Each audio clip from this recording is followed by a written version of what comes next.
You're listening to Shifting Schools, episode 246. All right, welcome back to another episode of Shifting Schools.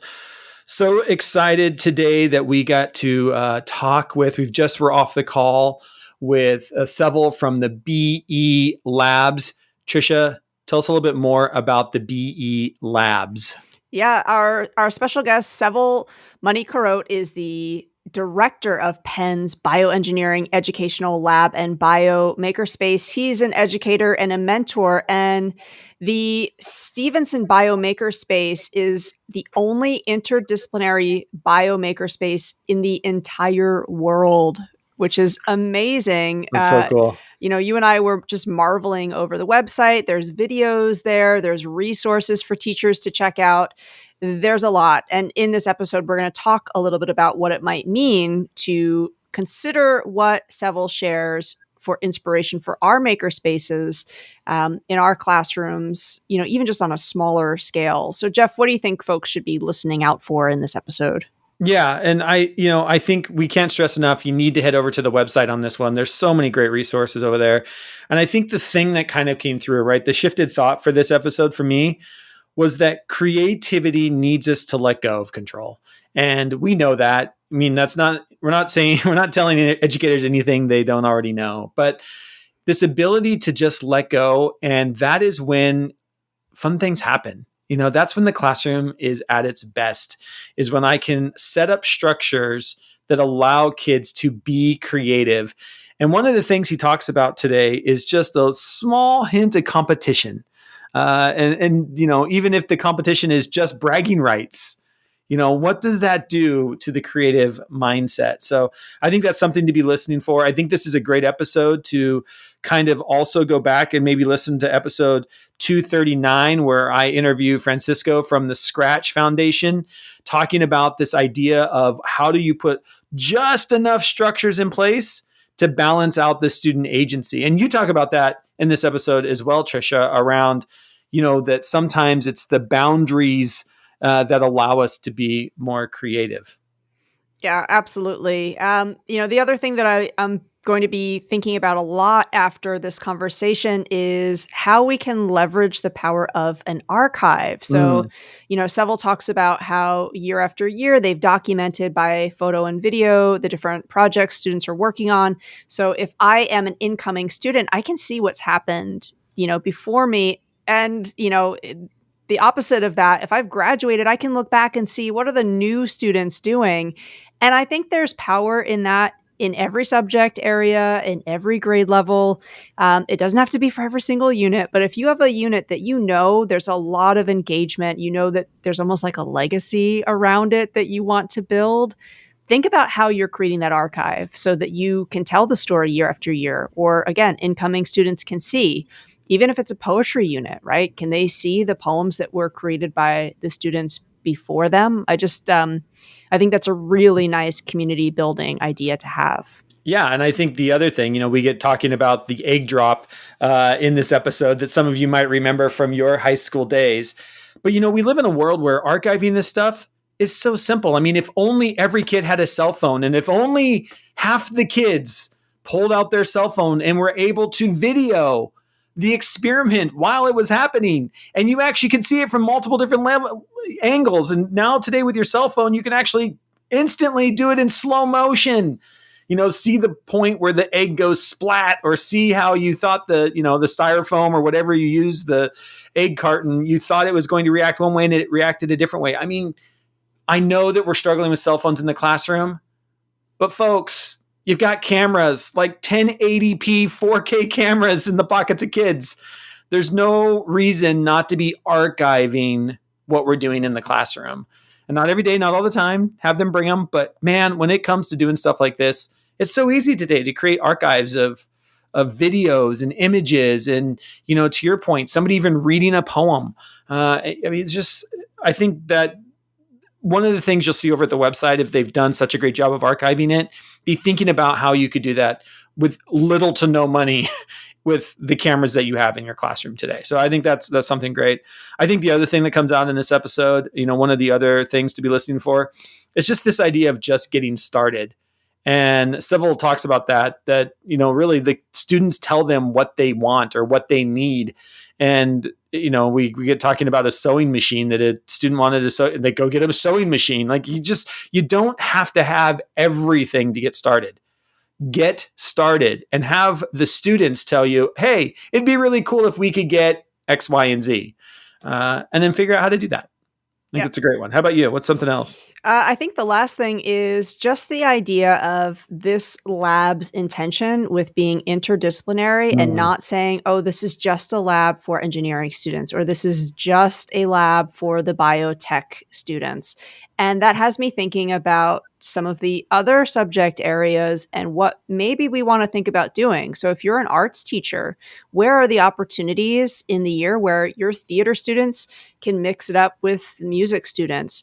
Or even where are the opportunities when the sixth graders can mix it up with the third graders? Seville talks about just how some of those interactions and those short, brief conversations, that's where that spark of creativity is made too. So how are we also making sure that groups of students are not always in the same clusters, that they are having opportunities to have dramatically different types of conversations?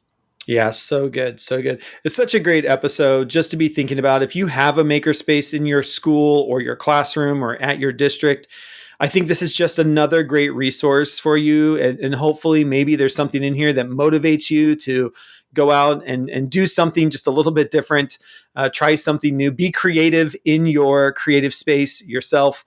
Just a great episode. Before we get to Seville from UPenn, here's a word from today's show sponsors. STEM Sports is a great way to engage your students in STEM through sports-related activities. You're going to hear more about STEM Sports in each of these episodes, and we also will have an interview with STEM Sports CEO later on in the miniseries. Mackin and Mackin Maker is our other sponsor for the miniseries. Mackin is your one-stop shop for everything you need to get your makerspace up and running or resupply a makerspace you already have. You'll be hearing more about Mackin Maker in each episode, and we'll have an interview with Mackin Maker lead educator as well. Please check out both our sponsors for this mini-series on our offers page at shiftingschools.com/offers. A big thank you to both STEM Sports and Mackin for making this mini-series possible. If you have used either STEM Sports or Mackin Maker in your classroom, shoot us an audio note and tell us how you use them in your classroom today. You can do that right on the front page of shiftingschools.com. All right, and with that, I'm excited to talk with Trisha and Seville today. You talking about the BE Lab, the Bioengineering Labs, Makerspace Lab at the University of Pennsylvania at UPenn through the UPenn Engineering Department. All about makerspaces, all about STEM. You're going to like this one. And with that, on with the show. All right, welcome back to another episode of Shifting Schools. I'm so excited to be here with Seville and Trisha as usual. Trisha, how are you today? I am doing well. I have really been looking forward to this episode. Listeners, in the show notes, you're going to find all kinds of links so that you can learn more about the work that Seville does and the amazing lab that we're going to discuss today. I almost want to nudge listeners to pause the episode and just take a look at the website. For anybody who is passionate about maker education, about STEM, what a dream. Like, I would love to see it in person one day, but your website also does a phenomenal job, I think, of sort of telling the story and giving a little bit of a sneak peek into what learners are doing in that space. Thank you. So to get started, Seville, can you talk to us, being the director of the Stevenson Bio Makerspace, can you tell us a little bit about the lab's originality and what's the aim of the lab at this point? So we started, we're part of the bioengineering department here at Penn Engineering. And bioengineering is interdisciplinary in that it applies kind of all the more traditional engineering disciplines to biological systems. So we kind of started out as just your basic teaching lab, kind of your chemistry lab, biology lab, something like that, where people came in, did a little experiment, and left. And we wanted to kind of change things up a lot more, maybe 10, 15 years ago when we started moving to be more project oriented. We focus a lot more on for students to learn on their own. They refer to it as just-in-time learning, and where the instructors and staff just act as guides, pointing people to what they need and allowing for a lot more creativity. And we started more formally introducing tools in mechanical design, electronics, things like that, and buying the tools, the 3D printers, laser cutters, electronics, in addition to just having a lot of chemistry and biologics, which is kind of what we do a lot of as well. So we do a little bit of everything, and it was just all there. And as our projects kind of got bigger, students needed to work after hours, and we just decided to kind of open up the space. It's staffed by student employees, but we're open for longer periods of time. We close at 9 p.m. Wow. And the when we opened it up, we also just opened it up to all Penn students. So you don't have to be in bioengineering, you don't have to be in engineering, you don't have to be just anything. You do have to be a Penn student just to get in the building. But it's that kind of changed the dynamics of things. And what's also interesting is because we're an open space and the nature of our classes, you'll have, a first year freshman student working with basic electronics. On the other side, there's a fume hood with a PhD student making nanoparticles. You'll have a master student making a biomechatronic device. So I wish there was some way to measure what people kind of get from these interactions, but there's definitely interactions going on, and I'm sure it's doing amazing things for the students. That's awesome. Yeah, I love that idea of you don't have to have a major with an emphasis, but you can still come because, as you're saying, just even the asset of being able to like eavesdrop or lurk or see what is possible in those subject areas. And, when we talk about innovation, we talk about wanting it to be interdisciplinary. And I think what your lab has done is it's sort of taking some of those obstacles out of the way. So you get that cross section of interests and experience that I'm guessing students are having ideas come to fruition because of some of those interactions. So Seville, as the only interdisciplinary biomakerspace in the world, I'm wondering where you turn for inspiration, or who have been some of the influences that, as you think about what you want that lab to be, or the potential for that lab. How is it that you're able to sort of think about what others are doing, maybe as inspiration when your lab is the only? Honestly, we're driven almost entirely by student requests, student demands. So if a student suddenly says, "Hey, I want to do a project with, for example, soft robotics," and they need this special plastic mold, we'll buy it, and then we'll start stocking it, and then other people want to use it. And that's kind of how it's been operating. We kind of let the students drive things, and if we feel it's something that other people could use, we'll just start stocking it to the extent that's possible. We don't have infinite space or infinite money, unfortunately.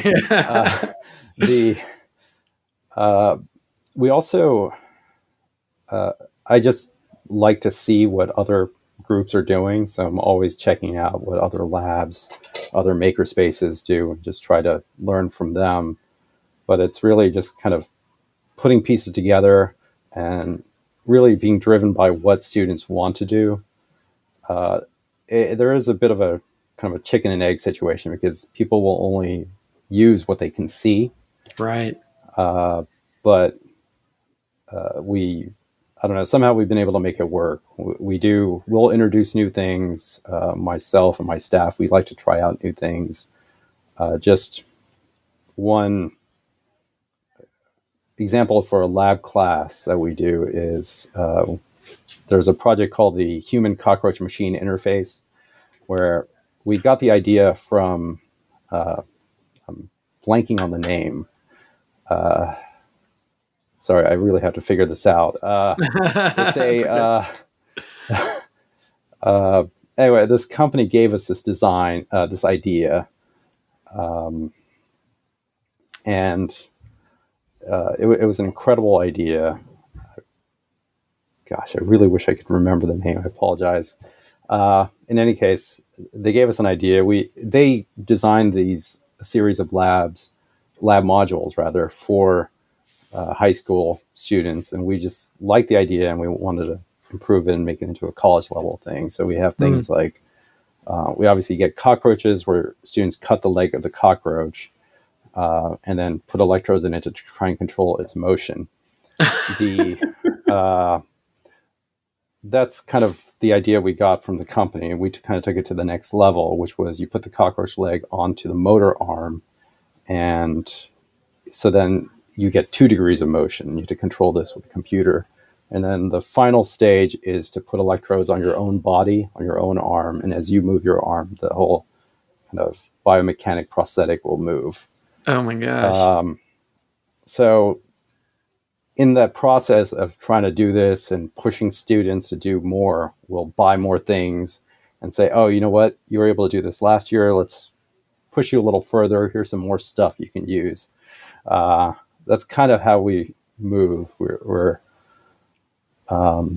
are an educational lab first, a teaching lab. So since we have to create modules for students, we try to just push them and push them and push them. And that also kind of expands what we do. I'm guessing, your social media actually shared a post about that cockroach project. And I'm wondering, for students who maybe have never thought about pursuing STEM, don't see themselves necessarily as makers, let alone, capable of doing anything with engineering, what opportunities are there for other students to come and visit and see what's happening in the lab? So, that's an interesting question. We are generally just open, and I'm like, our department's very happy to invite people to come by to take a look. Students are definitely welcome to come. We do have high school programs that use our space. We have lots of just general middle school, high school programs like that. But yeah, it's something we're working on. It's not as good as we'd like. I will say another thing that kind of drives our excitement with this is that a lot of times innovation can happen at those interfaces between multiple disciplines. Not something is not solely mechanical or solely electrical. They can be, but some of the more interesting things can be those hybrids between electronics and biology and so on and so forth. And that's kind of what's always in the back of our minds when we try to think of what to do next. We'll get back to this great conversation in just a moment. But first, here's a word from today's show sponsors. If you're looking for a new, innovative way of engaging your students or children, look no further than STEM Sports. Teachers, administrators, and coaches in every state are using STEM Sports supplemental curriculum that combines the fun of sports with STEM learning to prepare them for future careers. From learning how football helmet technology can help protect players from damage to the brain, to calculating basketball shooting percentages, the opportunities to learn while being physically active are endless. Sports kits come fully equipped with all of the relevant sports equipment and necessary science supplies, and no training is required for implementation. It's that easy to get your students excited about learning again while thinking about their future. Find out how you can kick off your STEM journey with your school, after-school program, or camp today by trying a free sample of your favorite sport using the link in the show notes below or visiting shiftingschools.com/offers. That's STEM Sports, engaging your students in fun, physically active STEM activities. And if you are looking for a one-stop spot for your Makerspace needs, Look no further than Mackin Maker. Mackin's Mackin Maker offers a collection of books, kits, and products to supply your makerspace. Mackin Maker's engaging, high-quality products and custom curated kits are the perfect way to support your current STEM and makerspace initiatives. Whether you are adding to your existing maker education program or creating one that's new, Mackin Maker offers hundreds of top-quality products. If you are just starting out and want to create a makerspace for your room or your team, check out the Mackin Maker recommendation list. Their lists include a mix of low-tech, high-tech, and no-tech options, great maker books to get you started, and excited projects to engage your students in both small and large group activities. They have curated lists for both elementary and secondary. It's the perfect resource, whether you're looking for high-tech Lego robotic kits or you're a librarian who wants to start a makerspace in your library. Not sure how to begin? The recommendation lists are a great place to start. With Mackin Maker, there is no need to try and gather resources for your makerspace from different distributors. Everything you need to get started is in one trusted spot. Mackin Maker even offers district-level service to provide an equitable makerspace program for every school in your district. Mackin and Mackin Maker are a leader in makerspace supplies for schools, and we thank them for being a sponsor of Shifting Schools and our STEM Makerspace miniseries. Head to mackinmaker.com or visit the link in our show notes to start building or resupplying your makerspace today. With access to 3.5 million print and digital fiction and nonfiction titles, Mackin, a trusted source for all your classroom, school, and library resources. That's so cool. One of the things that I think is really important, our audience is K-12 educators. And one of the things I want to emphasize is something that is actually in the introductory video for your lab. In there, there's a line that says, engineering is fundamentally interdisciplinary. Can you speak more about ways students are bringing in cross sections? Like what does that look like? Like in your mind, this idea of interdisciplinary, what are you seeing in the lab? Because it's open to every student. Are you seeing, those maybe that are more art focused coming in and adding an art element? Are you seeing some of that interdisciplinary stuff? Definitely.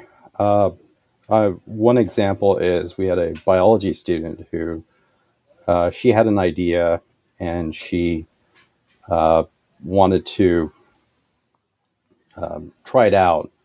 And she came to our lab, used our materials, and she knew nothing about electronics. So she, if you go to our website, which you mentioned, we have tutorials on how to do so many different things. Yeah. And so she learned a lot about electronics on her own. She ended up designing something, winning some competitions, and now she's actually has a startup. She's doing really well. You can Google Strela Biotechnology. Wow. So that's kind of a nice, I really like that story just because she was a biology major. Yeah. And people often just think of those as biology versus engineering or two different things. So I really like that. We had a art student actually. She was exploring something with trying to get cells to create different types of smells, like the type of smell. I don't think she got very far, but it was something she was exploring. I love that. Pretty cool. And just, honestly, it can be anything. I had a student who made a jean jacket just because we have a sewing machine. We bought the sewing machine, again, because of student needs for making wearables. Sure. But hey, why not make a jean jacket? Yeah. So That's so cool. It's all over the place. And yeah, maybe she'll get the idea of sewing in electronic something into it. Yeah. Yeah. Well, I just love that idea. A lot of times I love that because a lot of times when we're thinking of maker spaces and we're thinking of, all the electronics and robotics and everything you can have, you also have a sewing machine, Yes, there's just some of these like basic tools of wearables are coming, wearables are here, but wearables are going to be coming. And so you need some way to sew clothes and put electronics into clothes and figure out, what that looks like. So that I love that, And just Yeah, the idea again of the space being open to all of your university students, I think, is really an impressive um, move as well. I notice on your website you have some information around like just safety and what's actually there. But I think for folks who have that design or that makerspace on their campus, maybe think about what are the advantages of saying this Mm. is open to our entire community and not just our design students, right?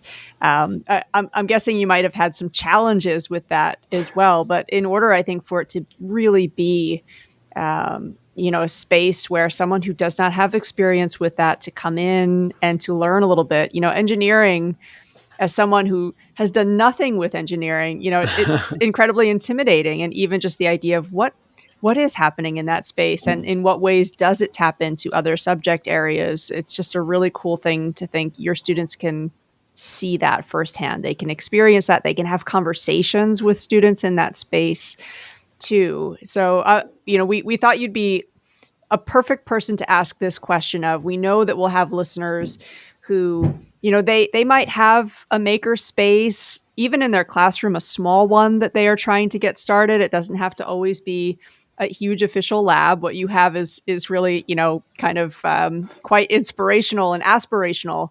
But for a school or for an educator who's thinking, we want to embrace maker ed. We do want to encourage students to tap into that line of creativity. What is one recommendation maybe that you would offer for those who are at the very beginning of that journey of trying to create a space for students? A sewing machine. I actually, first off, it's actually remarkable how inexpensive a lot of this is nowadays. I think you could probably set up, I think our department actually published a piece where I think they said it's under $1,000. You can start a Wow. makerspace. I think the price is even less now after 2-3 years, and have a lot of great tools. But I'd say, I mean, the biggest thing is to allow for creativity on the part of the students. I think it's very easy to just create a structured exercise that students will do and just kind of call it quits. But just allowing for that creativity to push students to go further, giving them examples of where they can go, and adding a certain amount of competition, I think helps. Interesting. Which is what we do with our students. I think that really pushes people to try new things. And what we found, kind of moving a bit away from your question, is that as we push the creativity of students do even more amazing things. And then my administrators see that and say, oh, wow, let's encourage this. Let's do more. Yeah. Wow, this biology student started a company. What Yeah, else can we right. do? What can we do next? Look at this amazing stuff the students did in 2 weeks. What more do you need, Seville? Yeah. So I think at the end of the day, it's just a space, but the students are the ones who will drive it, the users. Yeah. This makes me think about just what you're talking about and allowing students creativity. And maybe it's my generation. I don't know if this happens anymore. I'm sure people on Twitter and everywhere else will tell me if this is still happening in classrooms. But I was the generation that one of the things I will always remember was creating an egg drop. Did any of you have to do this where you had to create something that protected an egg and you had to stand up on a ladder and, drop this contraption, right? You had to engineer some kind of way that when you dropped an egg from, 10 feet, 12 feet, 15 feet, that the egg didn't crack. And I still remember the engineering and the creativity of every different group. Groups came at it from so many different levels because there were endless possibilities. The teacher wasn't saying, oh, you got to keep the egg from cracking, but you can only do it in 10 minutes, or you can only use these 3 pieces of styrofoam. which is also kind of cool, right? Like that there are limitations to your creativity. Yeah. But to be able to say, like, we don't care what you use, go be creative, find out a way to not. But to me, it's like, it's that one small thing. I mean, I remember that one thing from my biology class, right? I mean, I'm just thinking that's what makerspaces allow, right? Makerspaces allow you to just be creative without the ability to just, have time constraints. If it takes you 3 months to sew a jacket, it takes you 3 months to sew a jacket. I mean, you're making stuff, you're doing stuff, and just being in the room. And I love that you say that, right? Just being in the room with other people and watching what that group is doing and seeing what this group is doing. And when it comes to engineering, I think of engineering and just the engineering mindset, right? That maker mindset.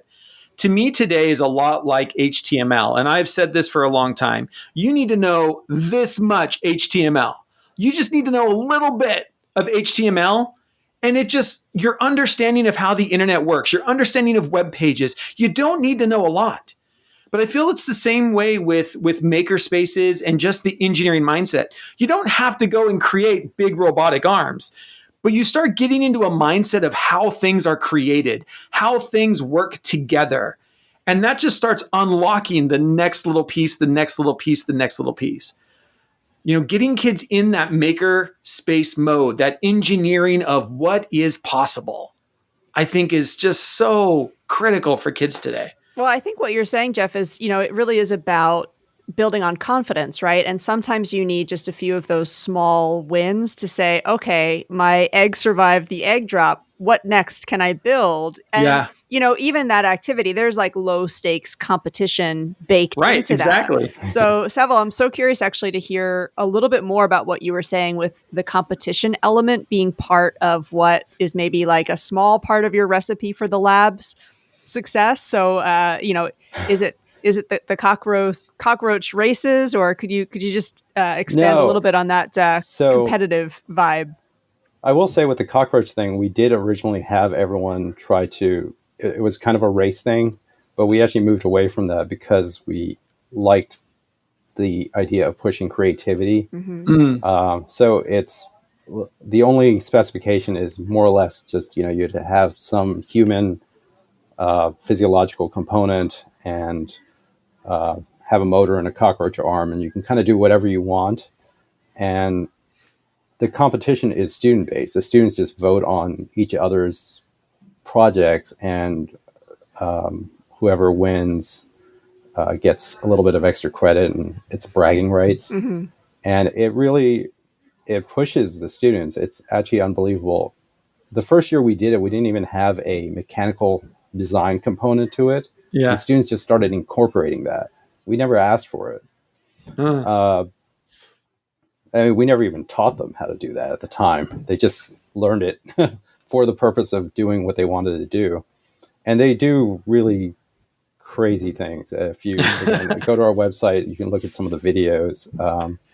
They're hilarious. Just dealing with just somehow incorporating a cockroach leg with the most random things like Star Wars or Minecraft or I'm trying to think, like a ice cream shop, I think was something.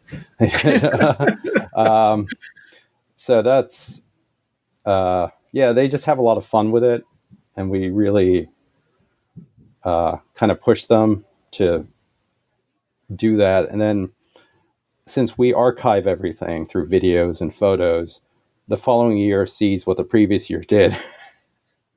And it pushes them a little bit further. Yeah, I can do better than that. Yeah. Exactly. Yeah. And I love that even about your website. And again, we'll make sure, the website for teachers who, if for no other reason, to go show students what's possible because there are great videos and everything else on the website. It might be a place that you take kids to be like, check out what these guys are doing. This is incredible stuff. And so if even for just getting kids excited about what is possible, what you can do with a cockroach arm is just, it's kind of fun, and it kind of gets the wheels turning. I don't know. Yeah. I will say we have a bunch of tutorials on our website, and I've actually had K through 12 schools reach out to me, ask just to say, hey, this was very helpful. Can you add this other link to it? Oh, great. So it's been crowdsourced a bit. So I'd encourage people to take a look at those as well. That's Wonderful. awesome.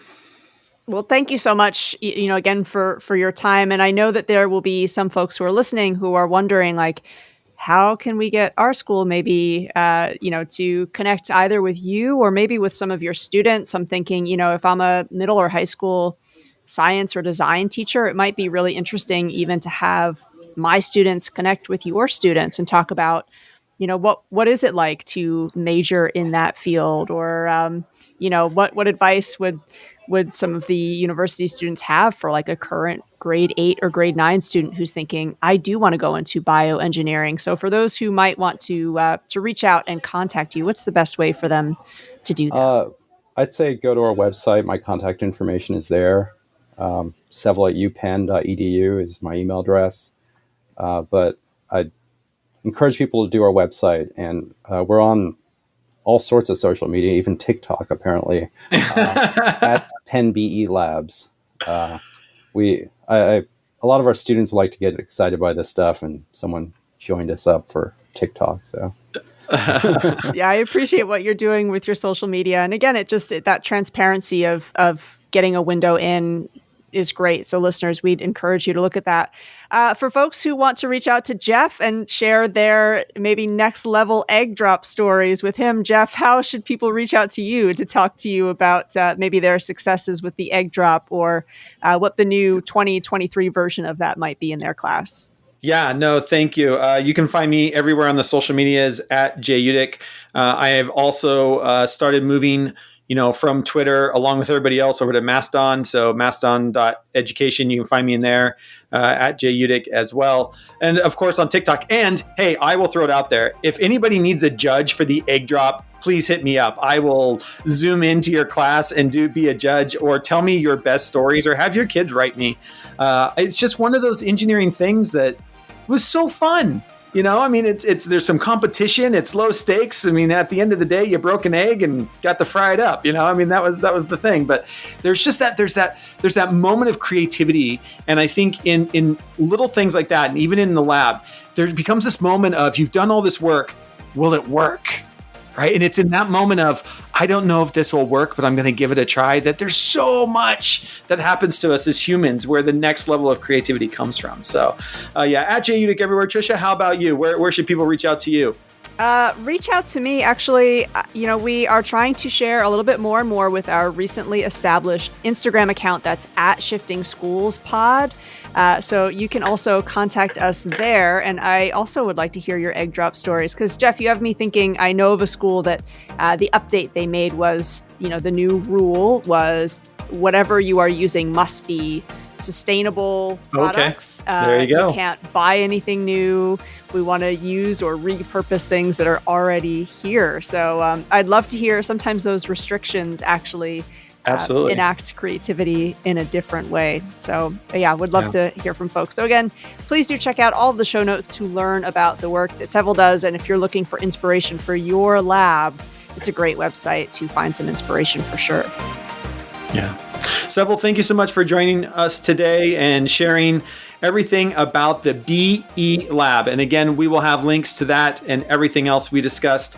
I just literally pulled it up on my computer, and there's 4 videos that I want to go watch right now. So I'm headed over there as soon as we hang up. So thank you so much for spending time with us today. Thank you for having me. This was great. If you liked today's episode, please let us know on Twitter at Shifting Schools, or Instagram and TikTok at Shifting Schools Pod. Make sure to check out our free STEM-related guides as well by visiting free guides in the menu of shiftingschools.com. If you are looking for a speaker or workshop presenter, reach out to Trisha and I as well. We're both full-time educational consultants and love supporting schools in preparing students for their future, not our past. Until next time, we'll see you on the network.